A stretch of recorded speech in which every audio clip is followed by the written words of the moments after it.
There's the old clap. That means it's ready to go. I'm Brent. That's Bryce. I'm pointing to the screen. It doesn't help you guys. Welcome to episode 24. 3. 4? 2. 24. 24. I don't have enough fingers to do that with one hand, but you get the idea. Thanks for watching. Yep. I think that's what it is in sign language. Yeah. This isn't a sign language podcast, but thanks for helping out there. We're going to talk a little bit about technology here. Bryce has got a new microphone he's using. So do I, by the way. Difference in quality, I'm sure of it.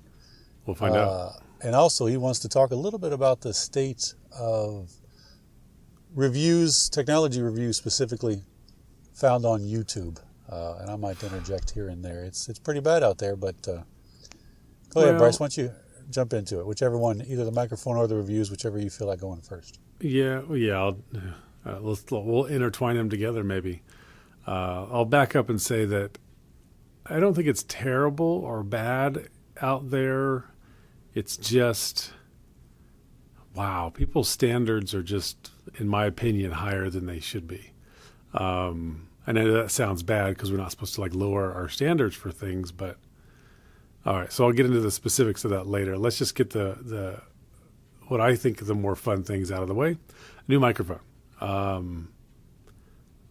I would dare say every other video, it's a new microphone.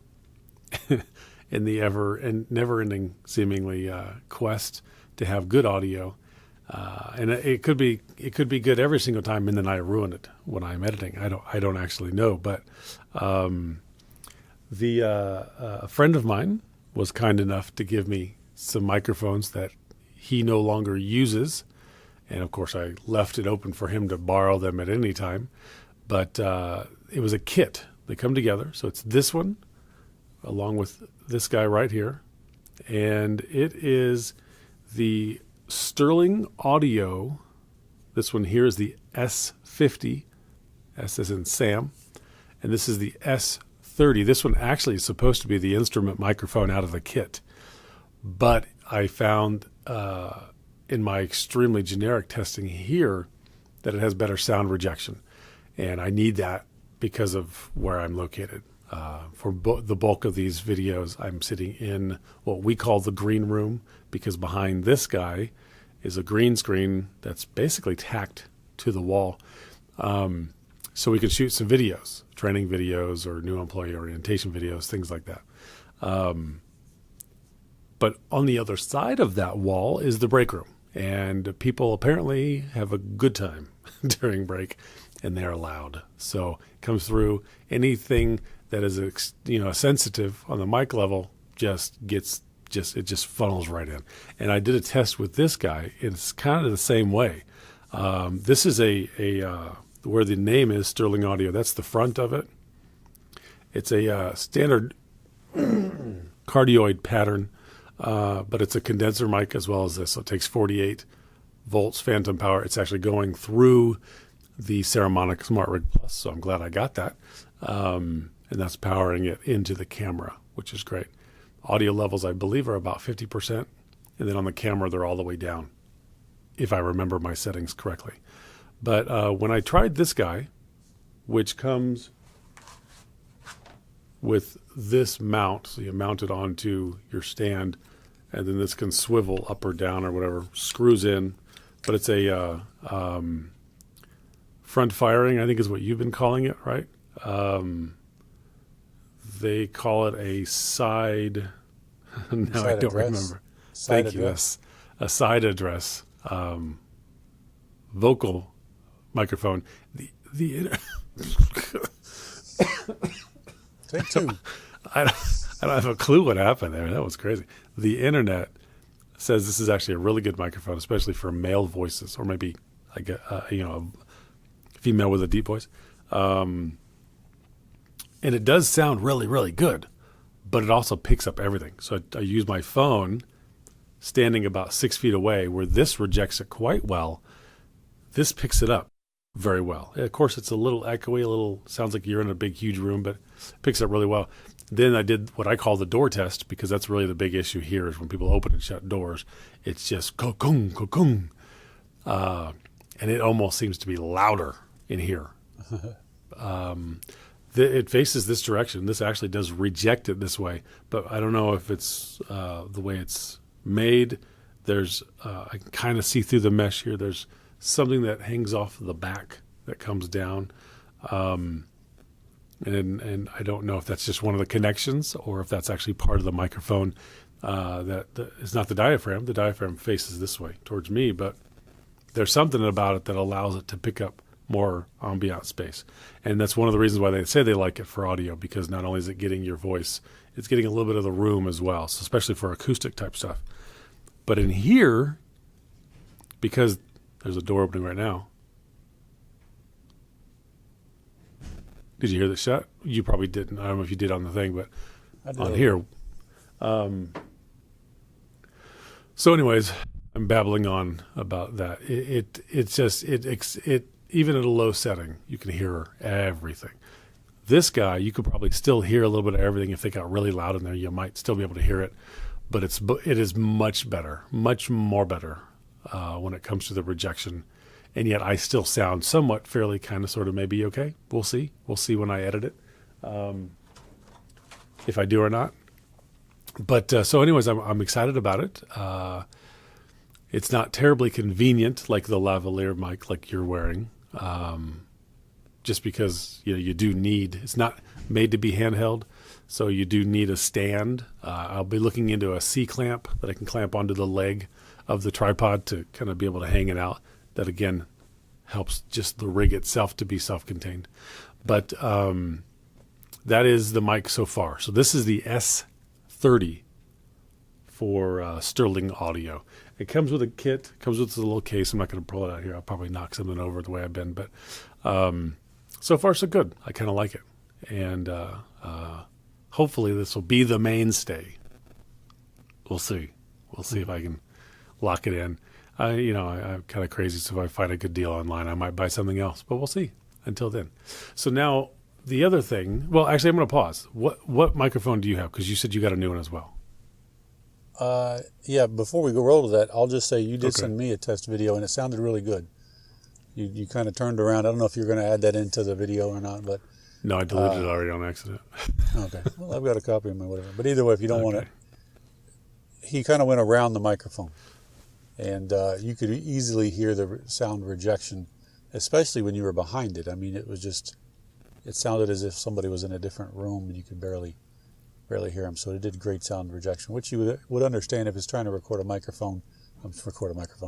instrument.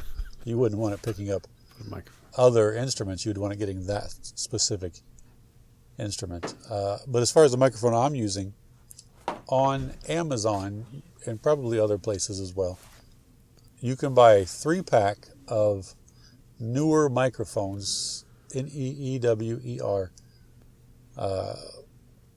lav mics. I don't even know the number. I don't even know if they had a number.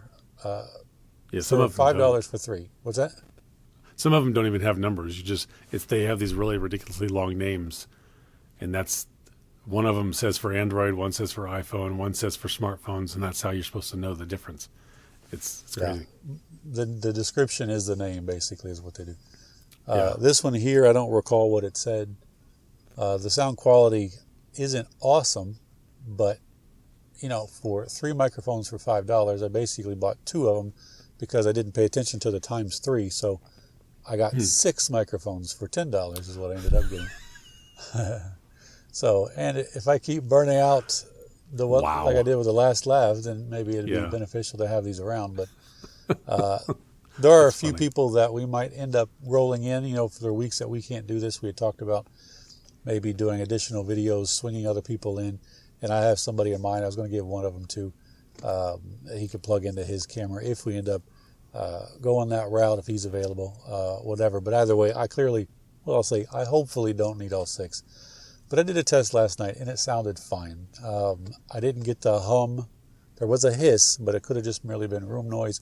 I also did have the sound up a little bit high in the camera. So that could have led to that as well. But that's what I'm using now, just a super cheap lav mic. The cheapest I've seen. I mean, effectively $5 for 3, that's less than $2 per Yeah, that's crazy. $75, $50 per microphone. So, yeah. Especially since I fly through them. This is probably the only microphone purchase that my wife hasn't been like, oh, come on, another one. Right. I just say, hey, all these for $5/$10 because I bought two accidentally. And I'm curious, though, if you were to buy better ones, if you were to destroy them as quickly as you seem to, that would be a problem. Because some of these, I'm looking over at my Sennheiser, and that microphone, if I were to buy a replacement, I'm not sure what it is now, but I believe it was somewhere like $75 or $100 just for the actual lapel mic. Yeah, but it's just the cable. So if you just wanted to replace the cabled mic portion, not even the transmitter, right, it was about $75 to $100, somewhere around there. And I saw one, Shure has one for $175. It's actually, that was the discounted price on Adorama, I believe. So yeah, but I'm curious if maybe, are they a little more durable? Like if you were to accidentally give it 48 volts when it doesn't need it, then what would actually happen to it? It might fry the same way, or maybe if it is better, maybe it won't fry. I mean, I don't know. Since you seem to be buying a bunch of them, next time you buy a 10-pack, throw in an expensive one. Let's see what happens. I actually thought about buying a pricier one, but yeah, considering the amount of microphones that have been rolling in, it's not like I have 100, but one man, one podcast. I don't know you that have a whole wall. Now I've got the two that I had before. One I haven't used, just cheap type karaoke type microphones. The one that I started using, the newer, the Yeti, and then now 6 of these lav mics. So I've got effectively 9 or 10 microphones floating around the house. So, well, at least those 6 lav mics, so you can just kind of bundle them up, throw them in a small bag or box, and they're not taking up a ton of space. That's good. Yes, and this is only about a 4-foot cable. I mean, my arm is about, the distance of the camera away from me is about the length of my arm, and the length of this cable isn't too much longer than that. So that is one downside, but I guess I can't complain for $1.75 for the microphone. It's a TRS connector. Straight into the camera. So then you can get an extension for those. Those aren't too expensive. I was actually going to at lunch today, but I didn't have time. So, but yes, exactly. Cool. So that's what I'm doing microphone-wise. It'll be sufficient to hear my voice, but it's not going to, I don't anticipate it sounding amazing. Yeah. But out of the 24, I've yet to really sound amazing. Anyway, by amazing, I mean, as if you're sitting next to me, it actually sounds like me. There have been a few. The Yeti, the Blue Yeti. The Yeti sounds pretty good. The newer, I think, is a little. It's a bit higher. The I don't want to say octave, but it's a little higher pitched. If I have the it's not quite accurate. But if I have the wind muffler, yep. That's not what it's called. The foam thing that slides over top. Whatever that thing is. I thought it was the wind muffler, yeah. Or that's what I'm calling it. When I have the wind muffler slid over top of the microphone, it apparently cuts down on some of the frequencies because then my voice does sound a little bit deeper, very similar to the Yeti. Not exactly. It is still a little bit higher. I understand what you mean, the frequencies that it picks up. But for whatever reason, when I put that on, the wind muffler, it does sound a little bit truer to my voice. Yeah. And these don't have any. Neither of these. Again, mainly because that's supposed to be a fancy vocal mic, which I did have it like right here. That's another reason why this is actually a little higher. I normally like it lower, kind of pointing up at an angle, because I get a lot of sibilance and pops, a little pleasance, because of the air coming down this way, and I don't have a what would you call it, wind muffler, and I don't have like a screen in front of it or anything. So I might buy one later on, but we'll see. It's not terribly important as long as I can keep it a little higher to where it's out of the path of the air, I guess. Because at that lower one, it was pretty poppy.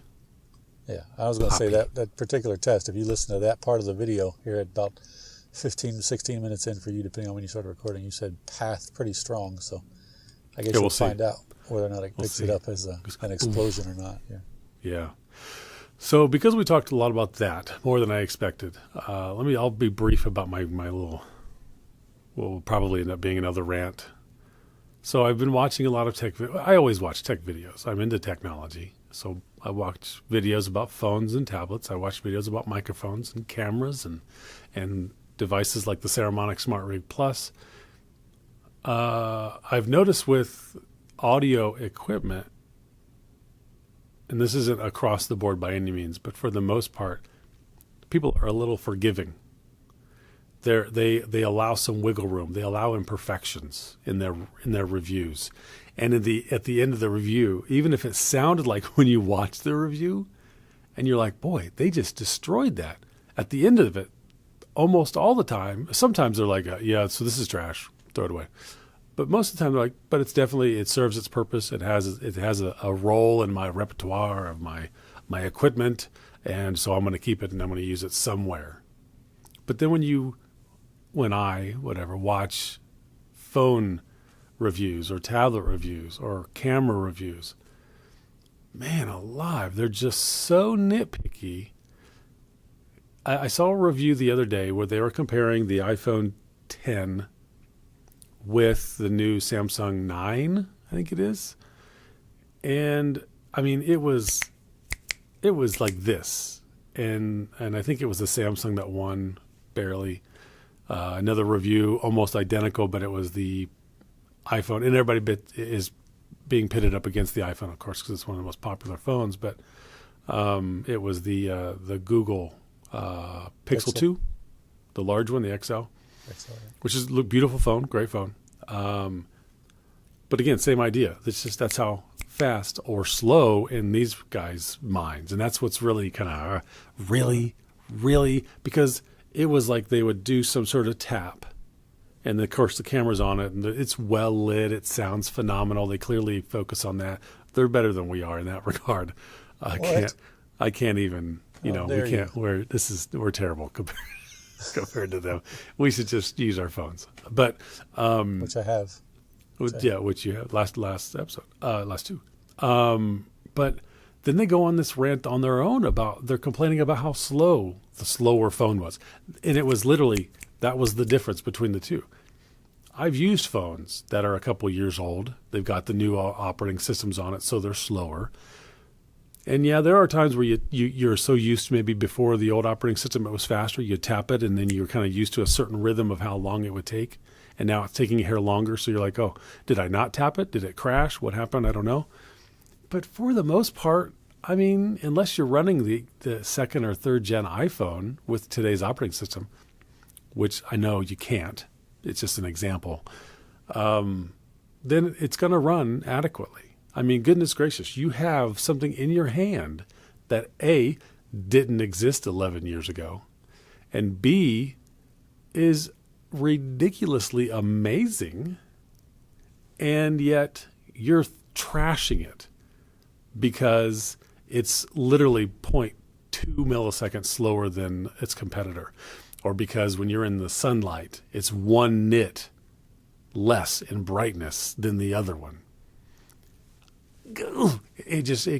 I'm watching them, and I've actually unsubscribed from a few things, which, I mean, who cares? They already have millions and they're going to lose one, not a big deal. But that's not the point of this. I'm not, to get a big crew of everybody, all 7 of our subscribers. We got one more now. Right. What? Mom keeps creating YouTube accounts. Yeah, that's probably what it is. But I'd be proud of her, by the way, if she could figure out how to do that. Yeah, exactly. She's probably not even one of them. But so that's kind of my rant. Cameras as well. A lot of people are out there and they're like, I got the G85. Not too long after I bought it, they came out with the G9 and the GX9. And then the G5, the GH5 came out, then the GH5S. And they're like, oh, should I upgrade? I've got the G5 or the GH5. Should I get the GH5S? Really? Really? That one, okay, I guess I could see, depending on how niche your responsibilities are as a filmographer, where you like the in-body stabilization or you don't, because one has it and one doesn't. But the one that has it, if you don't like it, you can turn it off. It's not like it's forcing itself on you. You can turn it off. Do you have to go and spend another $2,000 on another body just because it's brand spanking new? All right, you got to put these reviews out. all right, maybe you got to buy it for that and then sell it again, whatever. But if you're just literally asking these questions because you think they're actually valid, it drives me crazy. It really does. And I'm getting less patient in that regard for these things on YouTube. Sorry, I got distracted with something. I don't understand. I don't understand why it's that big of a deal to them. And it might not even be. It might only be that big of a deal when the camera's on. They might have their review and they say, this phone is the greatest and it wins everything. And then the camera shuts off and this is actually their phone. They stick back in their pocket and they use it and love it every day. I mean, I don't know. It is YouTube. It is a business. It is, people do have all of these things. They have intentions. They have reasons why they're doing things. So I don't know. It's just, but it's getting to the point to where I can actually no longer trust their reviews of the product because of how specific they're getting and how ridiculous the how ridiculous it is of the specifics they choose to focus on. Yeah. If a phone catches fire like the S7 did, all right, let's have a review. Let's see how long it takes to catch on fire. Let's shoot a little laser at the middle of the screen, whatever it is. But, oh boy, I'm getting burnt out. I'm going to start going back to these videos on people making knives and stuff that I used to watch. Those are entertaining sometimes. So anyways, there's my rant. That seemed to take another 10 minutes. There's so many of those videos anyway. It's easy to lead one to the next. Mm-hmm. But, it's probably a good exercise to cut out some anyway, because a lot of them are saying the same things. Maybe not so much in the way that they're trashing the device that was slower, but if you have the S9 and you have the iPhone 10, generally speaking, first of all, the S9 or any of the newest phones, they're brand new, so they have less software. They don't have the time creep that using a phone and having things loaded to it and so on and off over 6 months. Yeah, your own personal stuff. Yeah. So that by itself will generally cause a slowdown. Not to say that in the sake of that's why the 10 was slower. Any newer device you would anticipate. Well, the 10 wins in one, and another person does it, the 10 loses. That was just an example, but yeah, I see what you're saying. Right. So as far as trashing, I do have a question. You used the phrase, maybe trashing was the phrase you used. You said that they were really dogging the loser of the phone. Was that just an exaggeration, or were they in fact really kind of making it seem like it was terrible? Yeah, it was one person, and it was a person I didn't subscribe to either originally. It was just one that YouTube suggested, and there was something about the title that drew me in that turned out to be, that was another thing frustrating. It was all this clickbait title. Right. That was one of the things that I went there, but it turned out to be, even though it was a 10-minute video, about a minute of the video was related to that part. The rest was a review of, in this specific case, the guy I'm thinking of was the iPhone 10 and the Google Pixel. It clearly, he even said out of the gate, let me rephrase, the things that he said out of the gate heavily implied he was already an Android fan. Right. So now you already know he's leaning in a certain direction. And I'm okay with that for the most part because I understand that. I have an iPhone and a tablet, Apple tablet. I work with a guy who has an Android phone because he doesn't like the iPhone, but he does prefer the Apple iPad, and then vice versa for some other people. So I get that. We all leanings and stuff, but how vehemently he was saying how bad the Apple phone was in this specific case, because of how much the Google Pixel beat it. And again, some of them were like, you put pictures up on the screen. Look how clearly better this picture is.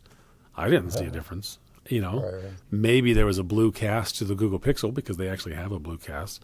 And then maybe the Apple picture was a little more punchy because they do kind of saturate their stuff. But Yeah, it's so that was even all preference based, and he still kind of went on this little tirade, and it was just like, and then I don't know, I think that one kind of set my mood already, kind of just soured me, and then watching a few more, and they weren't necessarily as bad as him, but I did notice a theme across the board. Linus Tech Tips. I'm not sure if you've ever seen that one or not.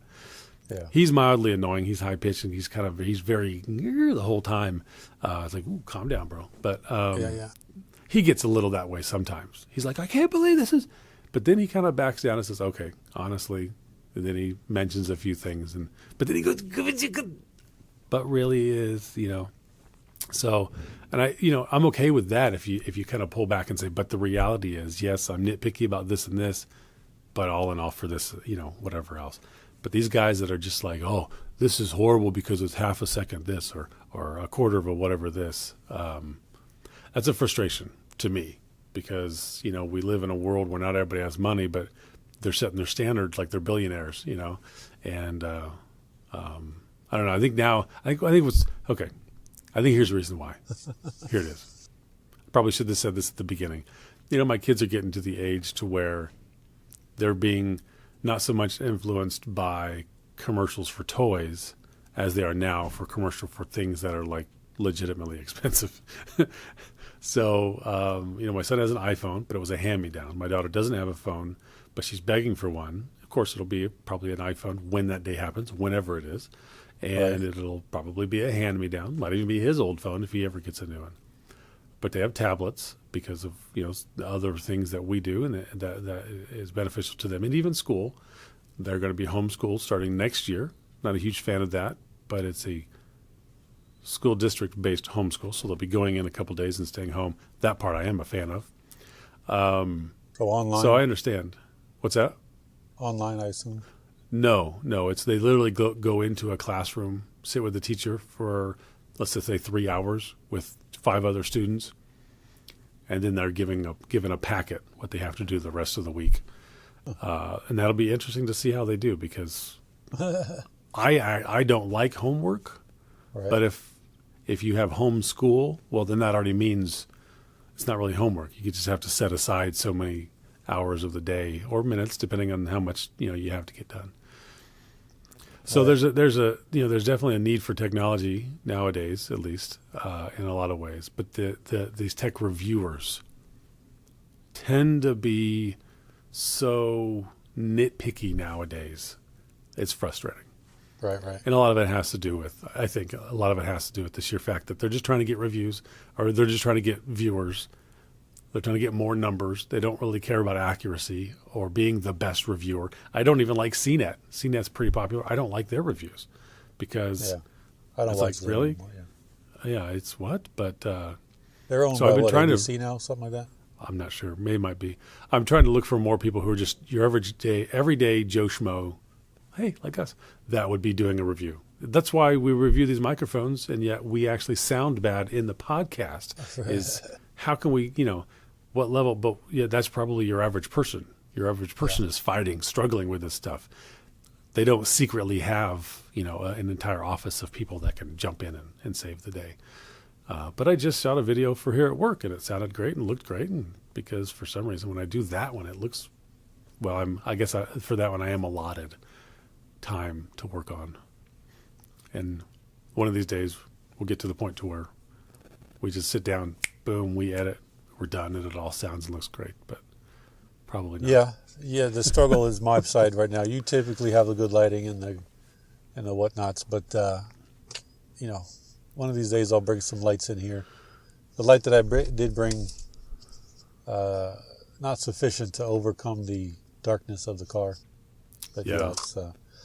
And for a lot of those reviewers, though, I guess they review so many things. For the ones that have that great lighting and the great sound, and they've made enough money, and they've seen enough devices, that they just kind of, I think that skews their the way that they review. They don't review a lot of things like a normal person would view it. And even though both of us are interested in technology, you're into it more because of your line of work. So you get to have hands-on with a lot more. Both of us still have the mindset to a certain extent as a consumer that would use these. So we're about out of time, by the way. 3 seconds, 2 seconds. Video 2, I'm going to clap. Clappity clap. All right. Go ahead. No, you go ahead. What just happened? You go ahead. So, again, using the Canon, I have 30 minutes. Yeah. And I lost track of time. Normally I cut you short. I give you a little countdown, some type of Yeah. little number thing. And I looked up and it was 29:54, 55, whatever it was. And I basically said, we gotta go.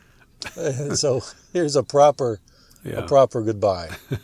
Bryce, do you have something you want to actually say to close it off instead of me cutting you off? No. Thank you for listening to my rant. Hopefully I'll be calmer next week. And I look forward to whatever microphone you'll be using then. Yes. I'm going to start coloring these different colors, so they'll just make it look like I have 100 different microphones. That's probably a good idea. But yeah, thanks for watching. Appreciate your insights there on YouTube. I'm sure everybody else that watches a lot of these things have similar feelings on it. And I'm going to one of these days get my act together and be in a proper setting with decent lighting so that I don't look like the odd man out on the 2-man split screen. So, as long as it works. Way. As long as your mug is there, that's what matters. Yeah, my mug is here in all its not so much glory. Anyway, see you guys. Take care. Ciao.